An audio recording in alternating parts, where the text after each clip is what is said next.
Hi viewers, welcome to simply Suma channel. ఈ video పూర్తిగా చూడండి. చూసి నచ్చినట్లయితే గనక వీడియో ఒక లైక్ చేసి మా ఛానల్ అయితే సబ్స్క్రైబ్ చేసుకోండి.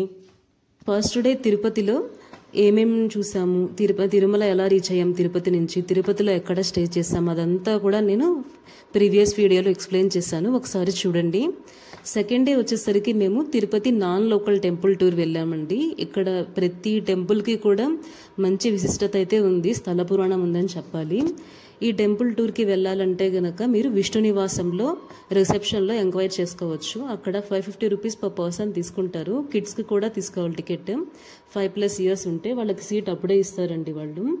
మార్నింగ్ 9:30 to 10 AM మధ్యలో బస్సు అయితే స్టార్ట్ అవుతుంది విష్ణు నివాసం నుంచి. మేము వెళ్ళిన రోజైతే 9:50కి అలా వచ్చింది బస్సు. గైడ్ కూడా ఉంటారు బస్సులో మనకి.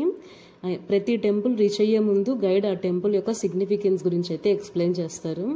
ఫస్ట్గా మేమైతే కరియ మాణిక్య స్వామి టెంపుల్కి అయితే తీసుకెళ్లారు మమ్మల్ని.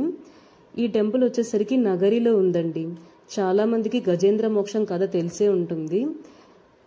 గజేంద్రుడు ముసలి బారిన పడతాడు. ముసలి కాలు పట్టుకుంటుంది చెరువులో స్నానానికి వెళ్ళినప్పుడు. ఎన్ని సంవత్సరాలు ప్రయత్నించినా కూడా ముసలి అనేది ఏనుగు కాలు వదలదు. ఆ బాధలో విష్ణుమూర్తిని తలుచుకుంటుంది ఏనుగు. అప్పుడు విష్ణుమూర్తి ప్రత్యక్షమై గజేంద్రునికి మోక్షం కలిగిస్తాడు. ఇదంతా కూడా ఈ ప్లేస్లోనే జరిగిందండి.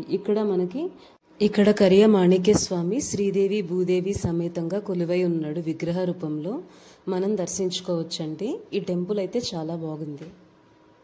నెక్స్ట్ మమ్మల్ని బుగ్గ తీసుకెళ్లారండి. ఇక్కడ కాశీ విశ్వేశ్వర టెంపుల్ ఉంది. గౌతమ మహర్షి ఇక్కడికి వచ్చినప్పుడు కాశీ సమేతంగా ఉన్నటువంటి క్షేత్రం కావాలని చెప్పి శివుని ప్రార్థిస్తాడు.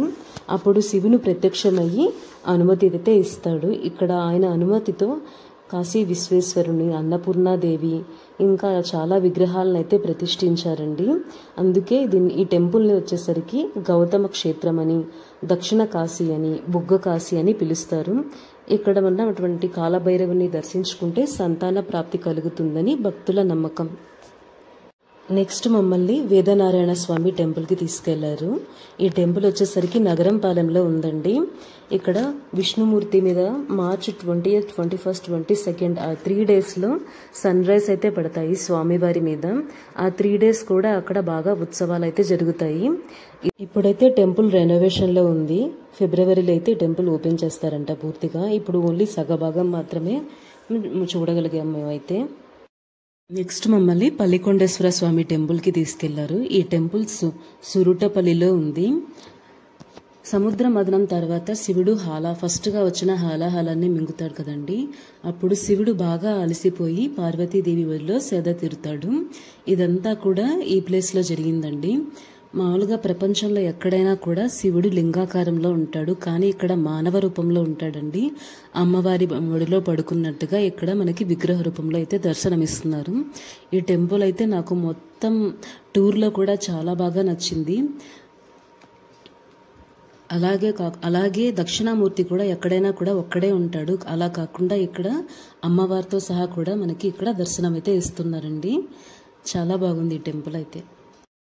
నెక్స్ట్ లంచ్ కోసం అయితే ఒక చిన్న హోటల్ ముందు ఆపారు. భోజనం బాగానే ఉంది, పర్వాలేదు. ఇంకొంచెం పెద్ద హోటల్ ముందు ఆపచ్చు కదా అనుకున్నాము, కానీ ఈ రూట్లో ఇలాంటి హోటల్సే ఉన్నాయి. నెక్స్ట్ మమ్మల్ని కళ్యాణ వెంకటేశ్వర స్వామి టెంపుల్కి అయితే తీసుకెళ్లారు. ఈ టెంపుల్ నారాయణ వనంలో ఉందండి.